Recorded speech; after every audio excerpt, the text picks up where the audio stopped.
All right, this is going to be our video for Unit 12. It's for the weekend of April 14th through 15th.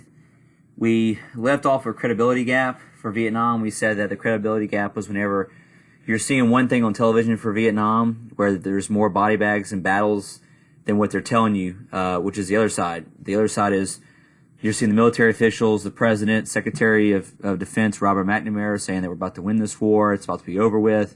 And so you're hearing one thing and you're seeing something differently. So you're seeing a credibility gap, which creates more distrust of the government as each year passes. And it grows every year. But they keep telling us that the war is going to end soon. Later on, after the war ends, Secretary of Defense Robert McNamara will say that the United States failed to understand their enemy or the nature of this war, that we never really comprehended how deep this went or how to fight the enemy, and how, essentially it was going to become an unwinnable war. But LBJ was hopeful that through increased military presence with escalation and continued bombing, it eventually forced negotiations. But you got to remember that these guys are fighting for their homeland, they're fighting for their independence basically, so they have a whole lot more to fight for than we do. So basically, in the early part of Vietnam, you're going to have these two groups, the Hawks and Doves. So Hawks and Doves are going to be the two groups you're going to have in the United States prior to 1968. So Hawks were supporters of the war, who believed the war itself was backed out of the Soviets and Chinese, and part of this global conspiracy for communist aggression. And it was part of the Chinese and Soviet plan to get control of all of Southeast Asia. So the hawks of the war, people in Congress or people in the country who support the war, thought this was very necessary to stop the spread of communism, especially in Southeast Asia. The opponents of the war were Doves, who saw this as a civil war, that it really wasn't a communist conspiracy, but just a civil war that happens to have one side that is communist, and we had no business helping protect the corrupt government in South Vietnam anyway. Some opposed the war also over the cost of lives and the money that we invested. And here's the thing. We thought that victory would come whenever we killed more of them than they did of us. And that's very much true.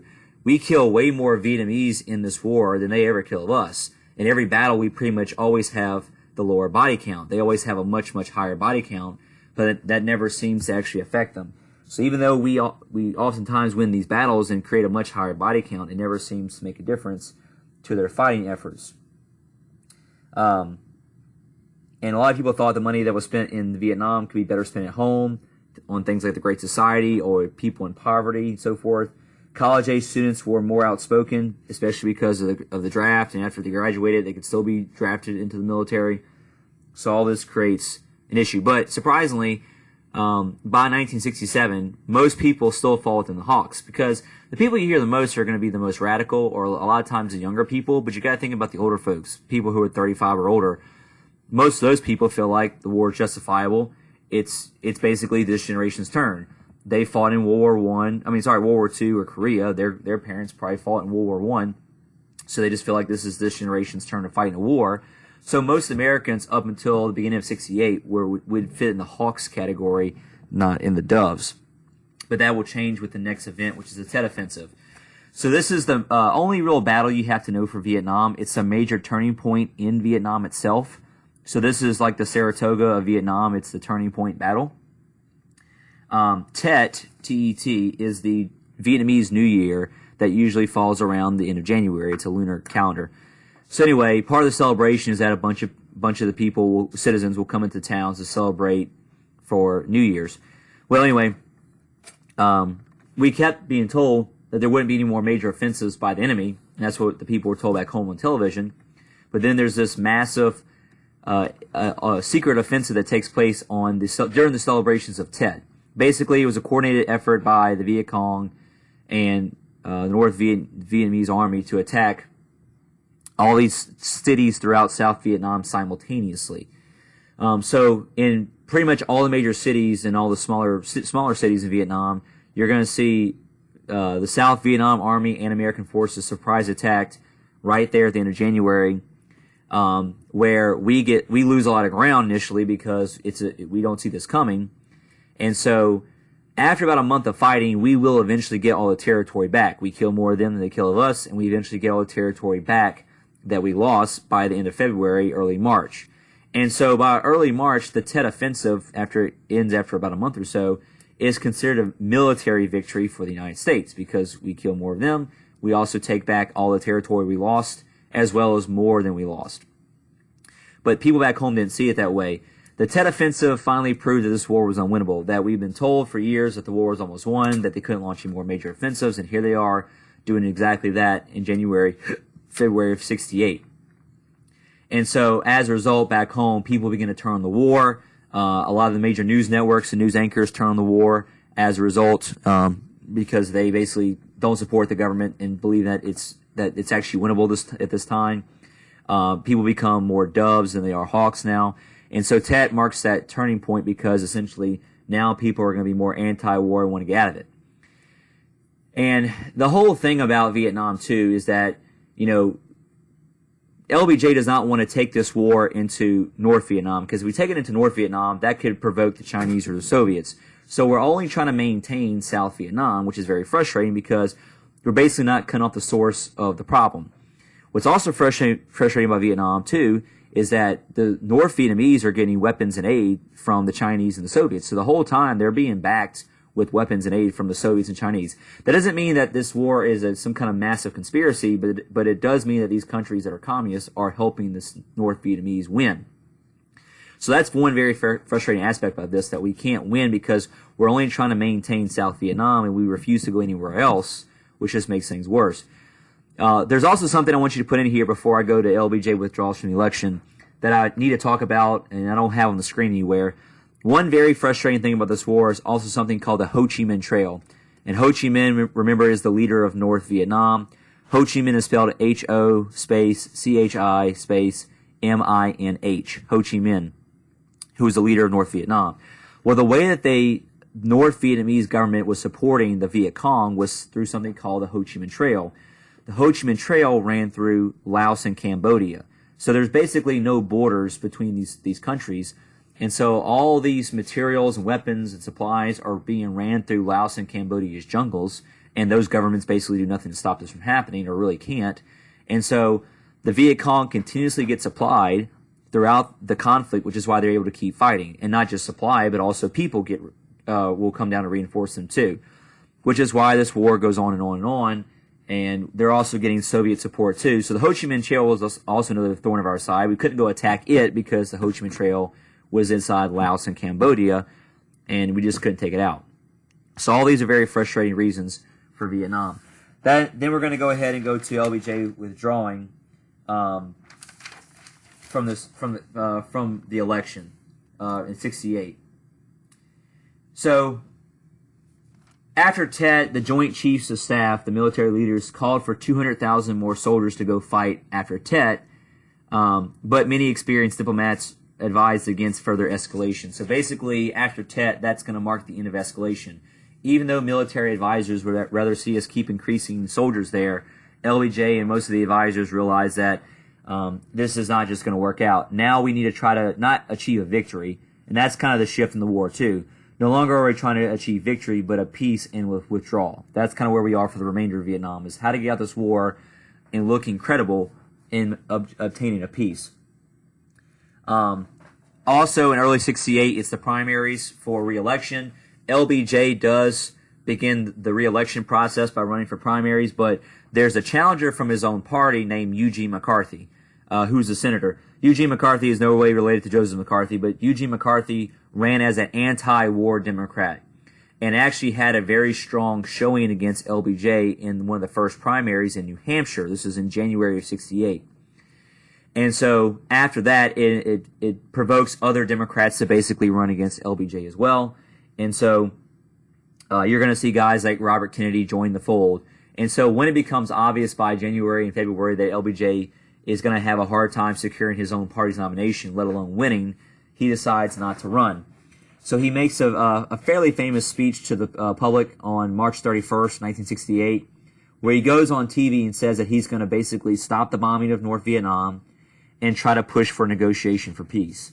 So March 31st, 1968, LBJ goes on television saying he's going to call for limited bombing for North Vietnam and try to negotiate for a peace to withdraw out of this. but he shockingly tells the public he also will not seek or accept the nomination for president. Even though he only served 5 years, he could have totally ran for another term and still been under the 10-year mark, which the 25th Amendment allows for. So he withdraws. So now the election's wide open that year going forward. So that brings us to 1968. 1968 was one of the most tumultuous years in American history. It's just one of those years that a lot of things happen, and it seems like America's kind of coming apart at the seams. Tet Offensive was kind of the first thing, and you see the president also back out of the election too, and that's kind of all jarring to the American public. So we already talked about another event that takes place in April. So in April of 68, you're going to have King's assassination, which is a big blow to the civil rights movement. And we also said that as a result of King's assassination, you have over 160 cities turn out into riots. So the next major event that takes place is going to be the second Kennedy assassination. Robert F. Kennedy was running for president in the spring of 68 for the Democrats. At that time, he was a senator from New York. He had left the attorney general job and became senator for New York in that time period. And he was in the lead. He was leading the election now that Johnson had dropped out. And in June of 1968, he had just won the primary in California. And he delivers this victory speech at this hotel. And as he's exiting the hotel, he takes the back door out through the hotel kitchen, and he's killed by a Middle Easterner working there, Sirhan Sirhan. So Sirhan kills Robert Kennedy as he's walking through the hotel kitchen. You can see him here on the floor after he's shot and killed, and he dies instantly. And the reason why he kills him is because there was a war that had been going on in Israel recently, and Kennedy had spoken out in favor of Israel, and Sirhan Sirhan was Palestinian. And so we believe that because of that reason, Kennedy gets assassinated because this guy was anti-Israel and wanted to see Kennedy die for it. So Kennedy dies as a result. So you still have Eugene McCarthy as a candidate, but not a lot of people want Eugene McCarthy because even though he's anti-war, he's not really someone they see as someone who can win the national election and bring the country together. Which brings us to the rest of the election of 68. So you're going to have a three-way race develop between the Democrat nominee, which is going to end up being the vice president at the time, Hubert Humphrey. You're going to have George Wallace run as a third-party candidate, the former governor, or the actually still governor of Alabama. And then you're going to have the return of Richard Tricky Dick Nixon as the Republican after he's left the vice presidency and been kind of dormant for the past couple of years. So anyway, so first looking at the Democratic Convention. The Democratic Convention in Chicago is also one of the most notable events of 68 because inside the convention you have a lot of tension over what's happening. You have one faction supporting Eugene McCarthy as an anti-war Democrat, and you have another faction end up supporting the vice president, Hubert Humphrey. There are a lot of folks who don't want Hubert Humphrey because they feel like if they vote for him, that's just 4 more years of Johnson's policies. Because Hubert Humphrey's not running on an anti-war policies, he's running like on a peace with victory type policy and so forth and so on. So anyway, it gets so tense inside the convention center that there's actually literal fighting that breaks out. So there will be actual fist fights, yelling and shouting that take place inside the convention. Then outside the convention, you have thousands of young protesters lining up protesting the Democrats because they're the ones who caused the Vietnam War. And so thousands of young people are protesting the Democratic Party and the Vietnam War outside. And then the police are called up by the mayor to try to break this up. And you can kind of see this picture right here. And the breakup gets very violent. The police kind of overdo their job. And a lot of these protesters get beaten up. And all this gets shown on national TV. So you're seeing this happen on national TV. The fighting inside the Democratic Convention, the fighting outside of the Democratic National Convention, and just seeing like things are falling apart. But the guy who eventually does get the nomination for the Democrats is going to be Vice President Hubert Humphrey. Then you're going to have a third-party candidate, George Wallace, who has been governor of Alabama for this past several years. And so the growing hostility of whites to federal desegregation happening in the South, all the anti-war protests and race riots had led to the governor running for office. He basically presents himself as the alternative candidate, who's not part of the establishment. He's one of the first candidates to have fairly notable a fairly notable reputation and to win some states, to kind of present himself as this outside candidate, someone who's not part of the establishment and believes that we should go beyond the two-party system. Also, a lot of his platform is based on racist ideas and segregation, but you also see here that the South has become less and less reliable. Only Texas, LBJ's home state, goes to the Democrats. Wallace carries a lot of the Deep South here, and the rest of the South goes Republican. So you see the Democrats are basically losing the South going into the 1970s, and that party switch around is almost complete. You can see George Wallace here, and you also see Hubert Humphrey. But the guy who's going to end up winning is former Vice President Richard Nixon. He actually tried to run for governor of California in '62 and lost as well. And so he thought he was done with politics, but after the Vietnam War gets out of control, Republicans turn to him for their candidacy in '68. And so he comes back and runs again. He comes out more confident than he was before, less negative than he was before. And party regulars liked him. He preaches a fairly conservative message, too, which excites Southerners as well as some party mainstays. Nixon comes out as a hawk. He calls himself a cold warrior, where he wants to be tough on communism and tough on the Vietnam War. But his slogan during the election, actually there's kind of two slogans, is one is peace with honor. He wants to achieve peace with honor in Vietnam, to get out of Vietnam, seeking a peace with where America gets out looking good, not a victory, but a peace.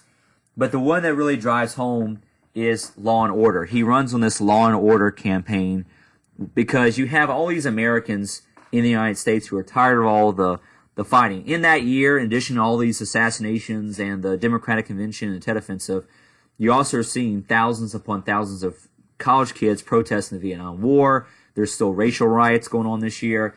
And so Nixon tries to appeal to what he calls the silent majority. That's a phrase you want to be aware of, silent majority. That there's a lot of people who don't protest. And if you think about this now, that's the same is true now. Most people who have opinions, who protest on TV and do these marches and stuff, that only represents either the radical left or radical right. Most people have jobs, they have work, they have school, they don't have time to go out and protest.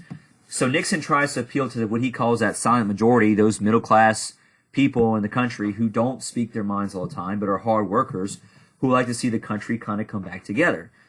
And so because Nixon preaches a conservative message, he ends up winning a bunch of southern states, and he also pulls in a lot of these moderate people as well too, who want to see the country kind of come back together. And as a result, you see he pulls in his home state of California, and he wins the election fairly easily, especially because George Wallace takes away votes potentially from Democrats in the South. So apparently most Americans wanted time out to heal the wounds from the 1960s. Conservative supporters were tired of the protests, the violence, the permissiveness of the counterculture, the drugs, and the tide was now turning against New Deal liberalism, Great Society liberalism, and going into the 70s and 80s, you're going to see a wave of conservatism. So you can see the results here, and Nixon will win.